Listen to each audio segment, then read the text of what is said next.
resources stretched to the limit, civilization becoming uncivil will pop like a balloon, which once punctured does not stop popping, but deflates completely. No. If you ask me, no. I would say, I don't think so. I don't think it will end that way. I think the tune of the human condition from here on out will not be Ravel's Bolero, but Bach's Fourth Cello Suite in E-flat major. We will lose our way temporarily. Things might get a little scary, and things might sound lawlessly atonal for a bit, but we will adapt. We will modulate. We will change our tune, and we will eventually find our way back to the harmony we started in. The balloon of our overextended resources will shrink instead of popping. And if the balloon gets punctured by anarchy or terrorism, it will be an isolated puncture and will not spread across the globe because our resources will not be overextended. And we will have some in reserve when those supply lines break down. And we will do this. We will do this by listening. By listening to the impossible sadness of the human condition, we will hear that it is not so sad after all, and not so impossible. There is, in fact, a solution. It's an easy one, and it's a peaceful one. Many people who are listening see the solution and are out there trying to get our attention, but they're like a small voice in the wilderness. They are the Population Media Center. They are Global Population Speak Out. They are David Suzuki and Richard Attenborough. They are Elizabeth McCullough, who made the film Mother, Caring for $7 Billion, which I have purchased and I will lend to anybody who will watch. The solution, they say, the solution to overpopulation is 1, the empowerment of women. 2, better health care for children. That's it. War is not the answer. Certainly, disease is not the answer. This is not some feel-good message tuned to the sensitivities of Unitarian Universalists. This is the true answer. This is the conclusion of experts and the wise. This is the way that has been tested in the field, as described in the movie I mentioned. The empowerment of women worldwide means putting family-sized decisions where they belong with the mother, not with the father, whose motivations might be colored by competition or ideology, and not with governments and churches whose cultural practices may not be adapted to the times. Men, government, and oppressive religions must step aside. If we do this, the global birth rate will drop. Currently, about 38% of all pregnancies worldwide are unplanned and unwanted. Unplanned children are at greater risk of low birth weight, of being abused, of not receiving sufficient resources for healthy development. Most, if not all, unplanned pregnancies would be prevented by the easy availability of safe and effective contraception.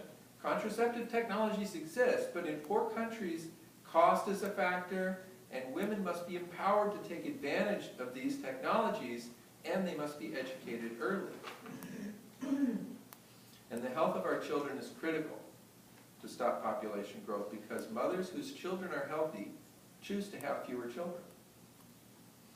But let's face the facts. There are only 2 ways to decrease the population. Either decrease the birth rate or increase the death rate. And no one is proposing the latter.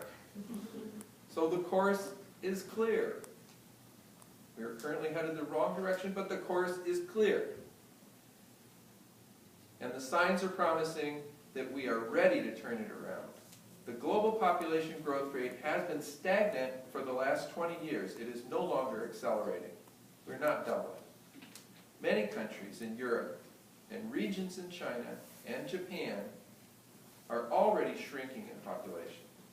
This year in the U.S., the non-immigrant white population went down for the first time in history, and women are being empowered throughout the world, led by incumbent female heads of state in 15 countries, including Switzerland, Brazil, Argentina, Liberia, South Korea, and Australia.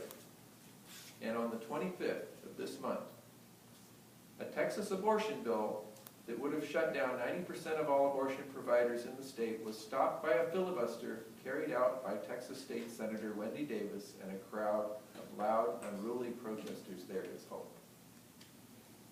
The key is to start talking about it and not stop until the dissonance is resolved and the threat of a crash is averted. It's hard to talk about population. It is a very disturbing, hot-button issue, but if we can do that, we can start the ball rolling. So now to test your ability to engage with dissonance, I will now play the prelude in E-flat major by Johann Sebastian Bach.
please rise as you're willing and able and join me singing hymn number, which one?